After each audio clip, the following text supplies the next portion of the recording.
With SummerSlam less than 2 weeks away on August 21st, it's all hands on deck as WWE continues to build up for the pay-per-view. Charlotte Flair took time to respond to losing in her match against Nikki ASH last week. Did the Queen give the new champion her flowers, or did she blame the loss on someone else? Bobby Lashley also took time out of his busy schedule to address the ongoing situation with Goldberg. And we saw Randy Orton return to the Red Brand for the first time in 7 weeks.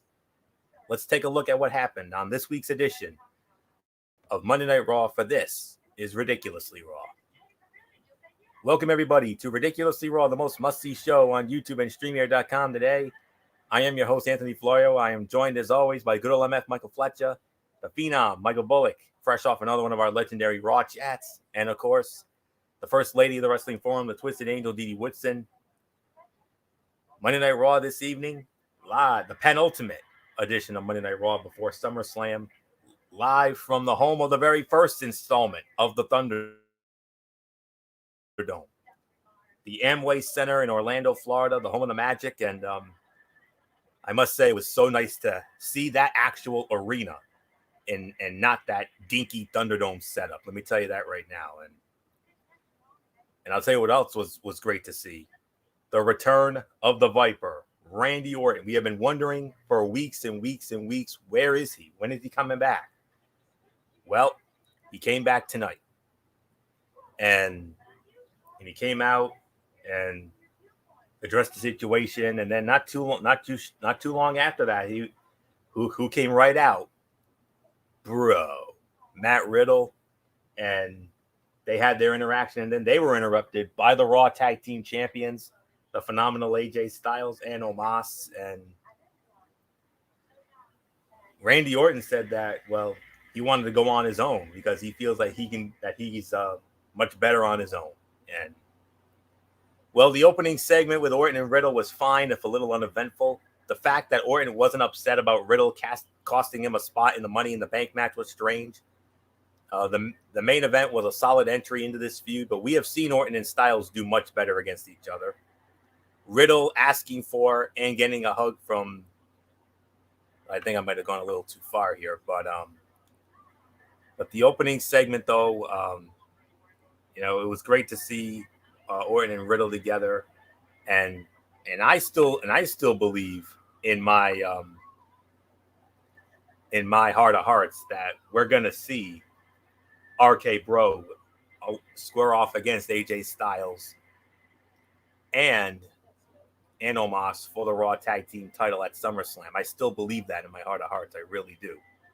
And I would not at all be surprised if that is what happened there. So, but anyways, very solid start, and you got to believe that's where we're headed. So, so there isn't really much more to say on this. Let's bring in the good old MF Michael Fletcher. And MF, you've waited long enough. 7 long weeks.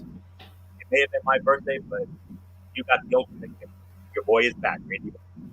Yeah, definitely got a major gift by seeing the Viper, the Legend Killer, Randy Orton back in the ring, no doubt about it. Oh, by the way, happy birthday, Anthony Fleo. Yes, it is Anthony's birthday.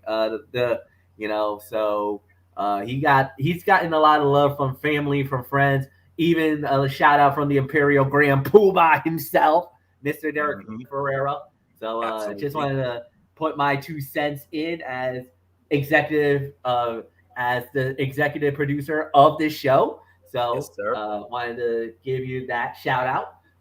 Very, very much appreciated. I will address that, and I will have a very special shout out at the end of this show. Very special, from the heart, as always, from me. So sure.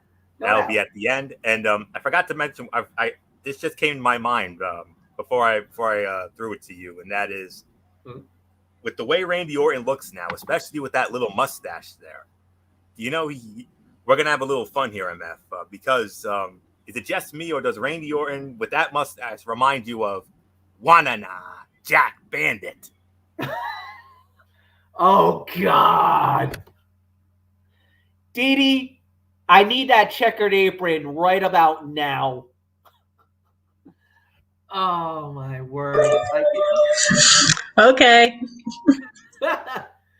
Oh man. Um. Yeah. Oh, I just lost my train of thought just now. Damn it, Florio! You had to do that to me. You had to do that to me. Oh In the man. immoral words of Dale Arnold from WEI, Florio, don't go there. No, it's fine. It's fine. It's all good. That's a little bit of an inside joke to one of our favorite Nickelodeon shows back in the day, Doug. So that's why he went there. So no, I exactly know why he did that. So that's why I just kind of, oh man. All right, so seeing Orton is awesome. To see him come back, great. It's awesome. It's a great moment for everybody. Everybody's been wondering where he's been. 7 weeks gone. Now he's back. It looks like he's back to his the usual thing. Orton was trying to get away. He's like, you know what? I'm a solo guy. I'm not really into this tag team thing. He's like, it was cool. I had fun with it, but I'm a loner. I do things on my own. I just can't. Now, you see how AJ and Omos is trying to poke out this more AJ than anything else. For Riddle, he's like, dude, this is a great thing. We don't want to jinx it. We don't want to ruin it. We could really become great. We could be champions, the whole 9 yards. Well, does Orton really want that, though? I don't think he does. Orton is Orton. He's going to do whatever he wants to do. I don't think he just wants to be in a part of a team. But, he's trying to be consistent, trying to be a good, a good friend, whatever you want to say. But I don't know. I kind of feel like it's one of those where something's definitely up. Something's about to happen. It's basically you're hoping for the best, but you're like you can feel it. You sense something's not there. Is he checked out? Is it just that it's Orton being Orton? You never know with Randy Orton what's on his mind or what's in his head. But I thought it was an okay segment. I'm not going to say if there was anything special, but like I said, it was okay. Nothing more to add. Mike Bullock, it's yours. Yeah, and of course, I want to throw out my happy birthday to my longtime dear friend Anthony Florio. I mean, because he and we've known each other for quite a long time, going back to our old days. Back in the early '90s, we reconnected when I first went to Riverside Junior High at the time, and that's when I first met up, of course, with Michael Fletcher, and shall we say, the rest is history when it comes to that. So, yeah, I hope you enjoyed your day, man, and it was definitely all worth. Yeah, absolutely. Yep. And nobody deserves it more than you, my friend. I appreciate that. Yeah, 30 years, man. 30 years, friends. Soon to be 31 years coming up. Exactly. So, yeah. So as far as the segment goes, this was an okay segment. It was nothing really special to write home about, but yeah, we've known Randy Orton for a long time. He's a loner.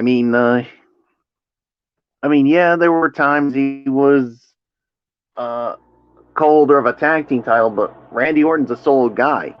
So he's like, Riddle, I want to go at this on my own. And yeah, something's I feel something here. Something tells me, and I don't know how you guys feel about it. And Florio and I know about this, and Fletch, you and Didi are hearing this. I got a feeling they're gonna end up being a team, and they're gonna end up challenging AJ Styles and Omos for the Raw Tag Team titles at SummerSlam. I got this feeling. Now, whether that actually happens, that remains to be seen.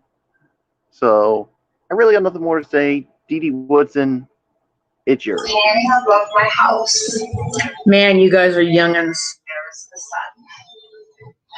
Anthony just turned 30. I know Fletch is 30. I'm not sure how old Bullock is. But you guys are so young compared to me. Here I am. I'm 48. I feel old. I'm 38.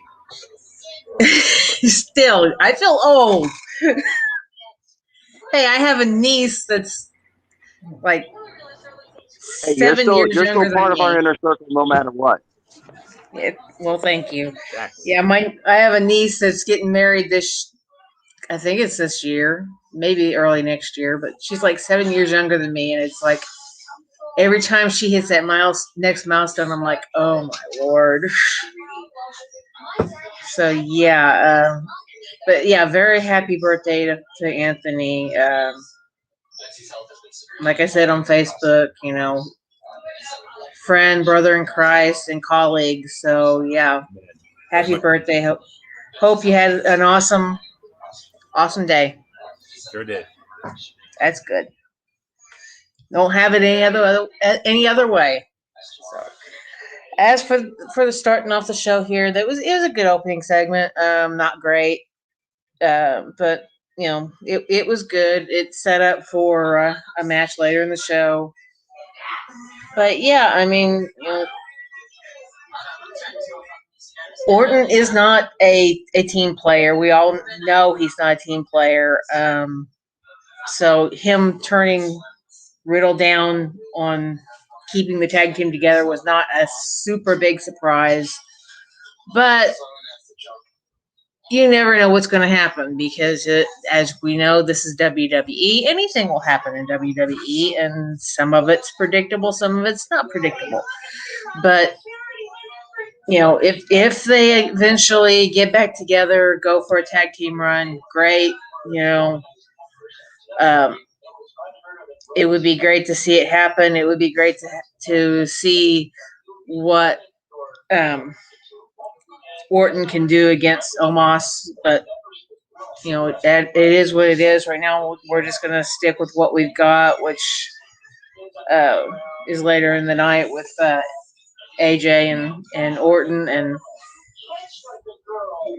like I said, it's good to have Orton back after his little extended leave he had there. So not much more I'm going to add. It's yours, Florio. All right. With that said, let's move on to our first match of the night. It was Drew McIntyre squaring off against Baron Corbin. Drew McIntyre wins the match 9 minutes and 50 seconds. Whoa, did I just read that right? 9 minutes and 50 seconds? Wow. All right. MF, sleeper fight of the night, I'd say. What about you? Yeah, sleeper fight of the night. I totally agree. About 3 to 3.5 stars is my rating for the match. It was definitely a lot more surprising than I thought. I think I didn't really have much to think about in the battle, and then all of a sudden, good wrestling. I enjoyed it. So, Mike Bullock, I'll give it to you. 3 to 3.5, and yeah, you could call this easily sleeper fight of the night. Yeah, 3.5. I'm with you. I mean, at first I was thinking this wasn't going to be anything good, but this turned out to be better than what I expected. And yeah, I mean there's really nothing more to say here. So Dee Woodson, it's yours. Yeah, I'm going to go ahead and agree with the rating, and I'm not going to add anything else. You guys pretty much covered it. I think 3.5 is a little too steep, but I could probably go 3.25 maybe. Corbin and McIntyre are two big dudes, so this match had some hard-hitting action. But it also moved at a pace that was a little slower than expected. The match felt like it was going in slow motion at times and not in a good way. The storyline with Corbin doing anything for money could end up leading to a face turn for the former king.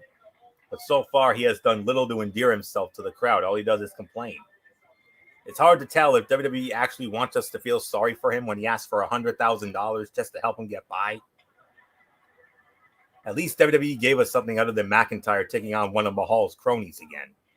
So about 3.25 for that.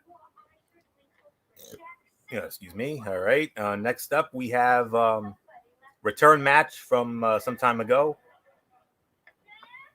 The NXT champion, Karrion Kross, squaring off against Jeff Hardy. You remember Jeff Hardy defeated Karrion Kross in Karrion Kross's Raw debut, which was met with a lot of criticism.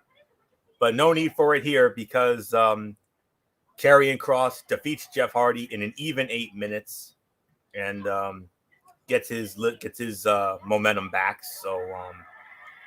So Michael Bullock, like we talked about earlier, great. Speaking of Randy Orton coming back, it was great to see Jeff Hardy back too, because Jeff Hardy, recently tested positive for COVID, and he's obviously back from his isolation, I suppose. So, but nonetheless, Karrion Kross gets that win back from his debut. Yeah, he got the win back here, and I'll give this 2.5 stars. I mean, yeah, good to see Jeff Hardy back after testing positive for COVID. And obviously Karrion Kross needed the win over Jeff Hardy after losing to him in his first match on Raw. So, yeah, much needed win for Karrion Kross. So, there's really nothing more to say. Didi Woodson, it's yours. Yeah, I can give it 2.5 stars. It was definitely some retribution for Karrion Kross on Jeff Hardy after the way Jeff Hardy picked up the win the last time they faced each other. It was definitely good to see Jeff back.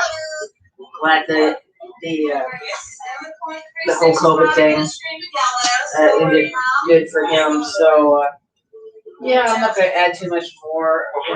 So it's yours for you. Yeah, you can mute now. I got it. Yeah, this was much better than their first encounter. It was a competitive exchange that ended with the new guy getting the win. This is how their first match should have gone. Jeff Hardy is still over with the crowd and could be pushed back to the top at any time. It still doesn't make sense why Scarlett is not out there with Karrion Kross. She adds so much to his character, especially during his entrance. He looks kind of uncomfortable coming to the ring alone. It'll be interesting to see if this is the end of this or if Kross continues to be part of the Raw roster. He was booked so differently in NXT than he is on Raw, so it might be more beneficial for him to remain with the Black and Gold brand for a little while. But nonetheless, Bullock nailed it, 2.5 stars. So MF, Brother Nero, unfortunately, he's gonna have to fade away and classify himself as obsolete after this. Yeah, he falled and prayed on this one.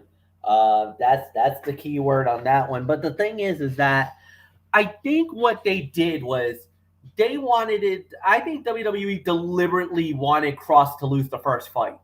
I think they deliberately wanted him to lose just to send that message that NXT, this is different.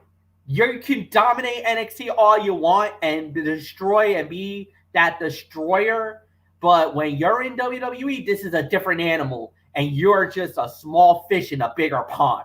So I think that's why they deliberately did that, just to send that message to NXT. Basically, Vince McMahon sticking it to Triple H again. I think that's all that was, more than anything else. And that's why a lot of the fans got really angry at WWE for doing that to Kross, because they're like, you just buried Karrion Kross's momentum. What are you doing? Well, now they're going to rebuild him. Now, look, I know a lot of people were like, well, why did they not bring Scarlett? Why did they not bring Scarlett? Well, the thing is that it looks like they're going to want to do Scarlett on her own. This is almost similar to what happened when Enzo and Cass, remember, Enzo, Cass, and Carmella were a trio in NXT. But then when Enzo and Cass got up, Carmella got left behind. And she stayed in NXT for a little while longer before she went up to the main roster.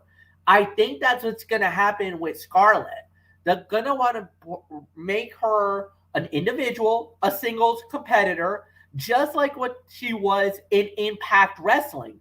And she was in Ring of Honor for a little bit. Scarlett wrestles from time to time. It's that she hasn't wrestled recently. Ever since she's been with Karrion Kross, she hasn't wrestled in the ring. Could that be an injury issue? Could that be that she has no desire, that they just had no desire of her getting in the ring? But now it looks like they are grooming her to be a wrestler again. That's why she's been practicing in the Performance Center. That's why you got that going on. And does it hurt Kross's character that Scarlett is not with them? Absolutely. I think the way that NXT made Karrion Kross was unbelievable. They made him into a star in NXT. In WWE, he's just another guy.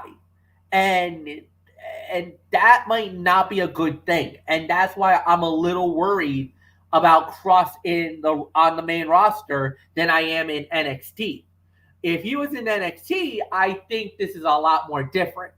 I think this is where the point is there. I know they want to do Joe versus Kross, and that fight's going to happen the night after SummerSlam. This is one of those instances where if I'm Triple H, I'm thinking very hard about possibly putting the belt on Kross and not letting him go back to the main roster. Because the fact is that he's better in NXT than he is on the WWE main roster. I think a lot of guys are going to start to rethink that decision now after what they've seen and all the stuff that has gone on with NXT within the last few days. I really think now more than ever, if I'm Karrion Kross, I'm telling Triple H, I want to stay here. That's why you had guys, that's why you're seeing guys going back to NXT. Because a lot of them like it better there than they do on the main roster. So, I mean, that tells you a lot more than anything else. I really got nothing more to say. So, Anthony, it's yours. All righty. Let's see. All right, now let's get comfortable for a little bit because we got cutouts here. What else is this show known for?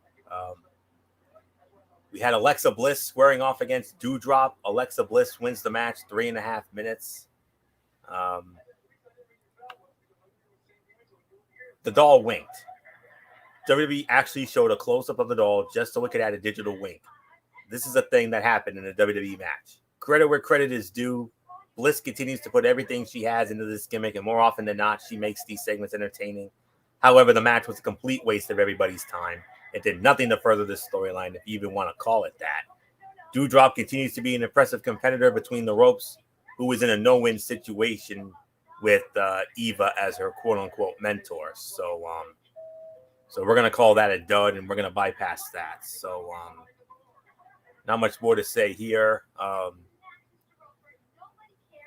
All right, we're going to have some fun with this. The United States Heavyweight Champion, Sheamus, he went up against, it was one of those Raw Championship contender matches. He went up against Ricochet. Sheamus wins the match, 10 minutes and 35 seconds. But this was a bit of a 2-for-1 deal because then immediately after the match was over, Damian Priest comes out. And then John Morrison shortly comes down, and it leads into another match between Damian Priest and John Morrison. Damian Priest wins the match in an even 4 minutes. So, but lost in all of this, Didi Woodson, as I started with you, we have another match for SummerSlam. Damian Priest will challenge Sheamus for the United States Heavyweight Champion. Yep, it's about time too, because they went face to face a couple of times and haven't really done anything. So it's going to be good to see um, a fresh new match. If anybody's wondering, this is Cream. He was one of my twins. He lost his brother last year. And he hasn't been feeling too good, so he's just kind of sitting here chilling tonight. So, What does he think of Yes. John Morrison and The Miz? oh, trust me, nobody here likes John Morrison or The Miz. I don't even. I used to like John Morrison when that gimmick. I told Bullock this during our Raw chat. When John Morrison first came out back in 2007, when he had that dominant sexy and palace of wisdom. I want to see that. Yeah. I liked, when he was with Melina and stuff like that. I was never really a super big fan of her because I couldn't stand the screaming. But, when he was starting out, I liked that. That was good. But yeah, I even guess going up to Cleveland, I in that area, you have to drive through Parma, which is where Miz is from, and it's like, I hope I don't run into him or his dad driving through there. It's my Cream. It's one of those things where, it's just not something I want to think about. No. That's not one of the reasons why, I moved to Ohio. I didn't move here because of all the people that's from Ohio or anything like that. Although, I know Dolph Ziggler came from Kent, which isn't too far from where I'm at either. So, it is what it is. But as for the matches, I mean, the first one I thought was pretty well done. I'm going to probably give it I'll say about 3 stars. I thought it was a good match. The second one, I'm only going to give it probably about 2. As much as I love watching Damian Priest, I'm getting tired of seeing him against Morrison. I'm ready for the matchup with him and Sheamus. So, yeah, I'm not going to add too much more. It's yours, Florio. Yeah. As far as Ricochet and Sheamus goes, this is the 4th time we have seen these two have a singles match this year. Thankfully, this was their best encounter by a wide margin. 3.5 stars. You could definitely make an argument for Fight of the Night on this. Ricochet is one of the smoothest high flyers in the world, and he continues to find ways to showcase his abilities in unique ways. It's too bad he had to lose this one. Since Ricochet is probably not going to earn a title shot anytime soon, WWE should find another way to use him because he is clearly over with the crowd. And then from there, Morrison and Priest, that's really more of a cutout here. It was about a 2-star effort. The match was a little short, but it had some highlights. John Morrison continues to be one of the great unsung heroes of Raw right now. Every time he goes to the ring, he does something memorable. This feud with Damian Priest and The Miz is starting to feel stale. But now that we know that Miz is healthy, finally out of that damn wheelchair, we should get a final blow-off match at some point. However, the real money feud here is Sheamus versus Damian Priest.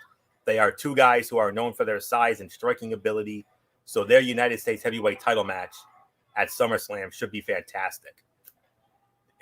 You could have this. There's an argument for this to be a possible sleeper fight of the night candidate for sure. So, there isn't much more to say on this. So MF, we wanted it, we got it. It's gonna happen. Sheamus, Damian Priest, United States Heavyweight Championship at SummerSlam, and I believe in our heart of hearts that I think we're looking at a new champion coming up. Yeah, we're all in agreement on that one. Absolutely. Like you said, Sheamus and Ricochet was the better of the two fights, no doubt about it. I could say solid 3 to 3.25 stars for that. And then the Damian Priest, John Morrison was probably about 2 altogether. But like you said, Ricochet has always been. He'll put anybody over. You just give him an opportunity, and he'll. You give him a good person to work with, and they'll give you some very, very good, entertaining matches. So, yeah, nothing more to say. Florio, it's yours. We give it now to Michael Bullock. So Bullock, Sheamus, Damian Priest, United States Heavyweight Title match at SummerSlam. Yeah, it's about time that we got these two, and I'm with you. I think we're looking at a new champion in Damian Priest, so I'm definitely with you on that. As far as this goes, I mean, with Sheamus and Ricochet, it's a 3-star match. I mean, definitely really good here. And then as far as John Morrison and Damian, yeah, that was a 2-star match, but yeah, Sheamus and Ricochet better out. So there's really nothing more to say.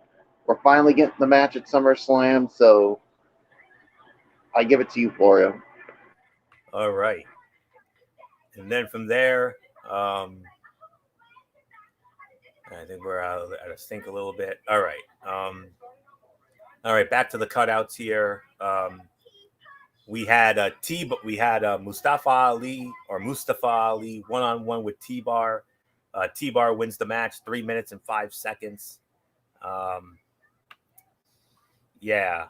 This was a halfway decent match, but having Ali lose clean seems like a weird choice, especially since the only clear babyface in this storyline is Mansoor. Mason T-Bar getting more wins is great, but it doesn't seem like they are winning because they are being pushed. It has more to do with Ali and Mansoor than them. Ali is one of the most gifted high flyers on the roster. If he gets to turn babyface again, he will get more opportunities to show off what he can do. The team of Mansoor and Ali could be something special if they are given enough time to grow. Right now, they still feel like an odd couple pairing. So I'll just leave it at that. 1.5 to 2 for that effort. Then we had some 24/7 silliness backstage. Then we had Bobby Lashley come out and he responded to Bill Goldberg and what happened last week with Goldberg's son and all that. And the live crowd, they were getting a little restless, and I couldn't blame them. The show hadn't been terrible, but it has felt repetitive as they stretch out the usual feuds. But the one good thing that did come about it, even though it was the typical cookie cutter promo, Lashley said to Goldberg, "You're not next. You're done." Oh yeah, we're gonna remember that one. That was good. I like that. But then we had non-title match: Raw Women's Champion Nikki ASH versus Rhea Ripley. The fight ends in a no contest, 9.5 minutes because of, you guessed it, Miss Buzzkill herself, the Queen, Charlotte Flair, ruining the match. I know I speak on everybody when I say this is going to be an NA from all of us here. The crowd did not seem to care about Nikki during her entrance. It was a little surprising seeing as she was cheered last week, but different cities have different reactions. But then again, look where we were last week, Chicago, for goodness sakes. As usual, Rhea Ripley was great at using her size and power to control the pace. Nikki played the underdog as she usually does. It was simple and effective in-ring storytelling. While interference is rarely a satisfying way to end a match, it did make sense here. It protects Ripley and Nikki until they all meet in a triple threat at SummerSlam. The match was fine, but nothing about it stood out the way Charlotte versus Nikki did last week. So I know I speak on behalf of you guys when I say NA. So that's really all there is to say on that. So, all right. And then from there we had wait a minute. All right, never mind. And then we had the main event of the evening. But then there was this little vignette about Elias throwing his guitar in the fire and said Elias is dead. Ooh, I don't know where that's going, but it looks like he might be getting repackaged. So that could do wonders for him. We'll see. Main event time: Randy Orton versus AJ Styles. Randy Orton wins the match, 11 minutes and 20 seconds. You can make an argument for this to be the fight of the night here as well. This is another 3.5-star match for me. These two, they put on a good match here. I'm not at all surprised Riddle got involved near the end as Omos was sticking his nose in Orton's business. You knew Riddle was going to show up anyway. And then after the match, we had the little bit of a hug, and then out of nowhere, boom, RKO. And then we got to see another one of those sweet vintage RKOs out of nowhere. AJ going for the phenomenal forearm, and then bam, the RKO out of nowhere by Randy Orton, winning the match for him. But then Riddle tried to hype up Orton, and they hugged. The fans loved it. A la Team Hell No, but Randy Orton hits the RKO out of nowhere anyway on Riddle. No big surprise, but Byron Saxton, I think he might be right, as I think we all still expect to see Orton and Riddle challenge Styles and Omos for the Raw Tag titles at SummerSlam. And I like that they made viewers wait for that confirmation for a week. The segments with Orton and Riddle were definitely the highlights of this show here tonight. So the other fight of the night here, I'll say co-fights of the night. This match, along with the Sheamus and Ricochet match, both of these were 3.5-star matches. So all I can say, MF, it was so nice. We got to see it twice. First, a sick RKO out of nowhere on AJ, and then he finally did it to Riddle. No big surprise. We knew it was coming. You know what? I was so it was very interesting, especially that RKO that he did hit on Riddle. That one was so epic. It was what we were expecting it to be. Look, I really got nothing bad to say. I thought they did a really good job with it. You could definitely say that this was probably a 3.5-star match. You could easily say co-fight of the night. Yes, definitely agree with that. But at the end of the day, this is how everything was supposed to go, and I thought they did everything pretty well done for the most part. So I mean, yeah, there's really nothing more to add. So this was, like we said, a really good, enjoyable, and yeah. So Mike Bullock is yours. Yeah, 3.5 stars for me. I mean, this to me was the fight of the night. I mean, no surprise when you got these two in there, and yeah, we got to see two RKOs in this, and especially the one to Riddle. So yeah, and like I said earlier, I still get this feeling it's we're gonna see Riddle and Orton challenge AJ Styles and Omos for the tag titles at SummerSlam. So we'll wait and see how it goes. So there's really nothing more to say. Dee Dee Woodson, it's yours. Yeah, I can pretty much agree with the rating. This was very well done. Not entirely surprised how it turned out with him RKO Riddle at the end, because he kept telling Riddle, no, they're not going to be a team, and they just pushed and pushed and pushed, or Riddle pushed and pushed, and it led to, Orton finally saying, okay, enough's enough, and him, doing what Orton does best. So, yeah, this definitely co-fights of the night, all that. So, yeah, I pretty much agree with everything that was said. So it's yours, Floyo.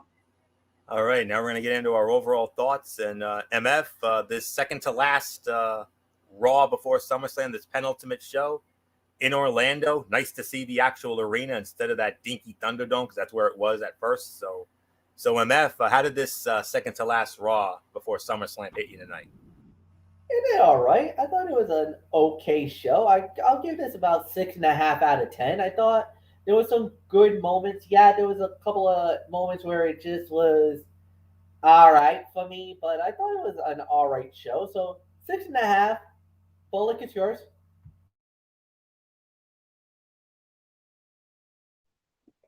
It was a 6.5 for me. I mean, it was an all right show, not great, but yeah, they definitely need to bring it next week for I mean, with it being, well, yeah, I mean, especially when as we continue the road to SummerSlam. So there's really nothing more to say.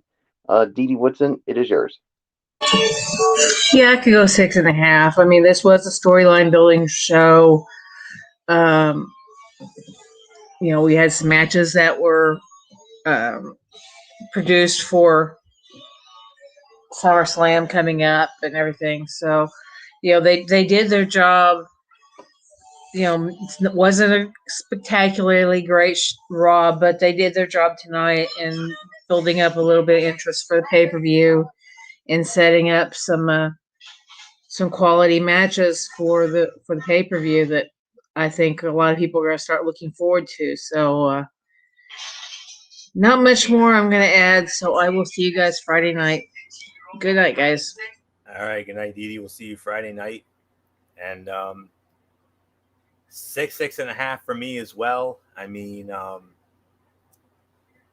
everybody touched on all of it. I mean, we had a few solid matches. I mean, they filled the time with the usual characters, mostly working against their usual adversaries, and that's to be expected to some extent on a penultimate show before a pay-per-view, but it feels so formulaic and forgettable, honestly, at times. But we did have a few good matches. I mean, Sheamus and Ricochet, go out of your way to see that. The main event, obviously, go out of your way to see that. Rhea Ripley and Nikki ASH. The opener with that first match with McIntyre and Corbin. And I'll even give you Karrion Kross and Jeff Hardy, and as well as anything with Orton and Riddle. I'll definitely throw that in there. So a 6 to 6.5, yeah, that's about right. That's all I can really say on that. So all right, now let's get into my Tony's take here and MF. There's one thing on this Impact review. I think when I'm gonna call upon you. I'm gonna call upon you to give you to get your thoughts on it, because something really big happened during this Impact show this past Thursday night. So with that being said, let's dive right on into said Impact Wrestling show from last Thursday night, the Skyway Studios, Nashville, Tennessee. And we started it off with Chris Bay versus Juice Robinson. Chris Bay wins the match, but what happened afterward? Jay White gave Chris Bay a Bullet Club T-shirt. Wow. Oh, how about that? So definitely need to keep an eye on that, no doubt about it. All right. Now this is where I want to get MF's thoughts here, because this very much concerns MF here, because we know he is a big NWA mark. We had an in-ring segment, Matthew Raywalt, a.k.a. Aiden English, and the virtuosa Deonna Purrazzo. They brag about winning the homecoming tournament. Mickie James comes out, and she has a contract in her hand. As you all know, Mickie James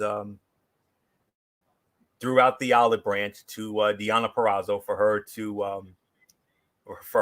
to compete as part of that all NWA women's pay-per-view, NWA Empower.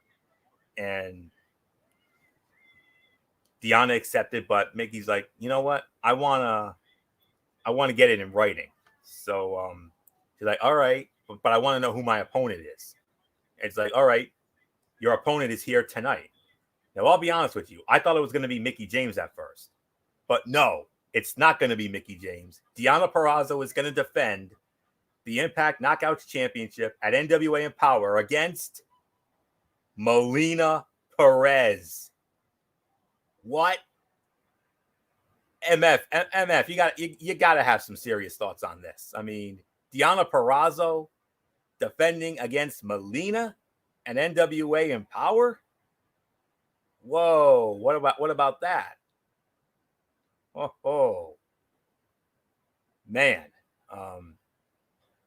That is going to be all kinds of fun, and I cannot wait to see how that all goes down. So but yeah, it's going to happen. August 28th, Deonna Purrazzo will defend the Impact Knockouts Championship at NWA Empower against Melina Perez. Wow, that is going to be, oh my goodness, big moment to say the very least.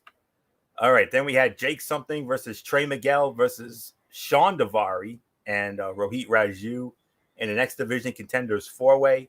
Jake Something wins the match, so Jake Something will now challenge Josh Alexander for the Impact X Division Championship, and that'll go down at the next Impact Plus special, Emergence, which will take place on Friday night, August 20th. So that's going to be a big night of wrestling on August 20th.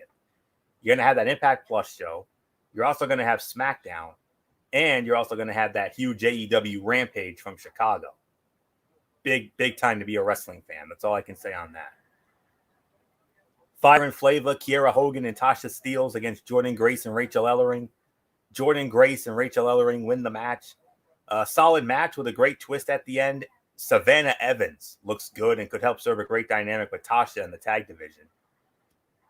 Steve Macklin against some guy named Josh C. Steve Macklin wins delicious squash here with Macklin showing intensity in every step. And it looks like Petey Williams is going to be Steve Macklin's next opponent. So that could be a nice little feud there. Absolutely. And then the main event was the 6-man tag team match. The Good Brothers and the Impact World Champion, the Impact Tag Team Champions, the Good Brothers, along with the World Champion, Kenny Omega. They went up against Sami Callihan, Eddie Edwards, and returning to Impact Wrestling for the first time in years, Frankie Kazarian, one of the originals of Impact Wrestling. And the Babyface team wins the match as Eddie Edwards with the Boston Knee Party on Carl Anderson for the win. Good main event with great baby faces and heels going at it. Eddie picking up big wins is always a good thing. 7.25 out of 10. Aside from the poorly advertised transition to YouTube, this week of last week of Impact looked really good. The turn with Tasha was effective, gaining good heat. Melina was much appreciated in her shocking debut, and the main event featured high-level wrestling between everyone. Solid storylines running throughout Impact right now. No ifs, ands, or buts about that. And as we continue to Emergence will go down on August 20th. That's going to be on Impact Plus. So definitely keep an eye out for that. And this upcoming week on Impact Wrestling, this Thursday night on Access TV, we're going to have a battle royale. And that battle royale will determine Kenny Omega's next challenger for the Impact World Championship. Tennille Dashwood, one-on-one with Taylor Wilde. Josh Alexander will go one-on-one with Sean Davari in a non-title match. And Jay White and the newest member of the Bullet Club, Chris Bay, will square off against Finn Juice, David Finlay and Juice Robinson. And now there's a backstory to that, and MF knows about this. He knows about this as well. This Saturday night is New Japan's next big pay-per-view event. It's called Resurgence, and MF knows about this. Jay White will be defending his never open weight championship against, I believe it's David Finlay. So there's definitely a lot of backstory into that one. So keep an eye out on that. So that all goes down on Thursday night, 8 Eastern on Access TV. I know they did something with YouTube. They're doing something with YouTube now. So definitely keep an eye out on that. And then from there, we have, before we put a bow on this thing and before I have my heartfelt message, and that is 205 Live. And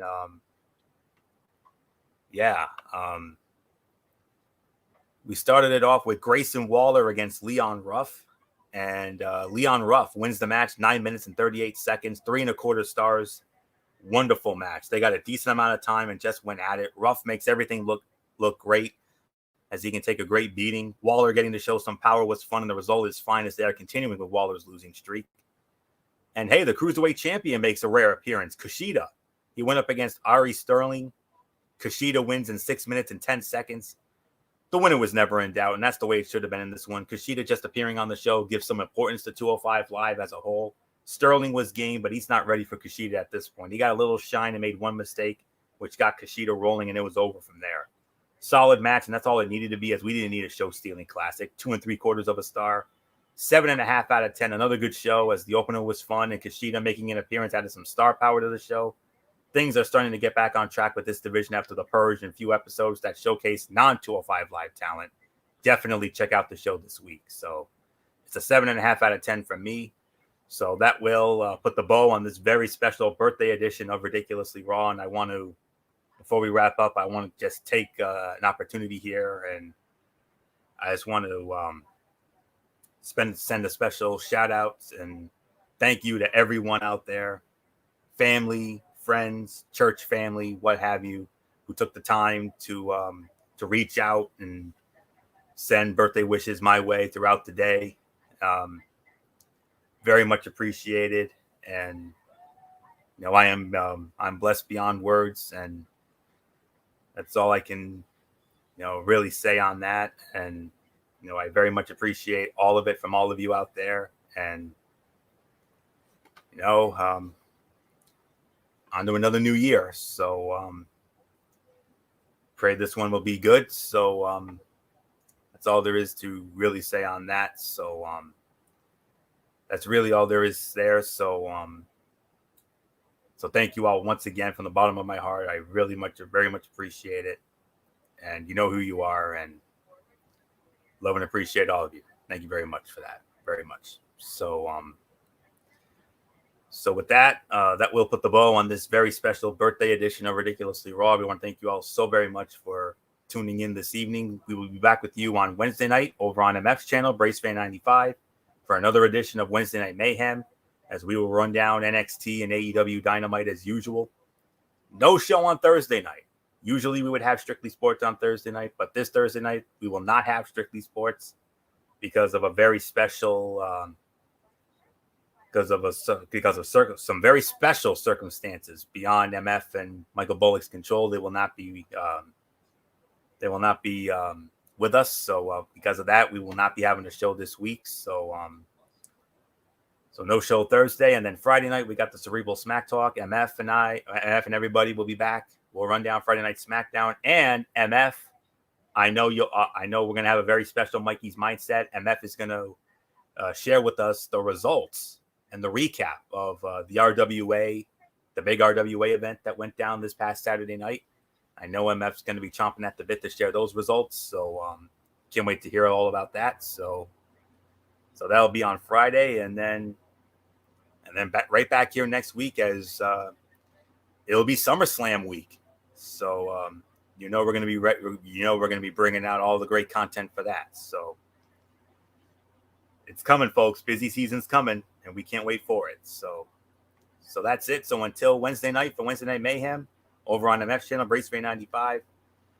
This is Anthony Floyer here, signing off for good old MF Michael Fletcher, and in spirit, the Phenom Michael Bullock, the Twisted Angel D.D. Woodson, and always and forever the Yankee Messiah 401, without whom none of this would ever be possible, and that is Derek Ferrera. Beyond grateful for him for all this. So always and forever, Derek Ferrera. You know the routine, everybody. Thumbs up. Talk to you later. Yeah, throw it up Fortune 4 style. Bye for now, my friends. God bless. Be good to each other. Have a blessed couple of days. And until Wednesday night, for Wednesday Night Mayhem, you've been watching Ridiculously Raw right here on the Tone 25 on YouTube and StreamYard.com. And as I always like to tell you all, no matter what anyone tells you, beyond anything else, wrestling is indeed actually real. For everybody who's been a part of this one, for now, Anthony Floyos, so long. Bye, everybody. Bye. And I could not have thought of a better way to close out my birthday weekend than spending it with my dearest friends, my two dearest friends from childhood, and a wonderful new friend and sister in Christ. So no better, I would not have had it any other way. Goodbye, my friends. Bye, everybody. Bye.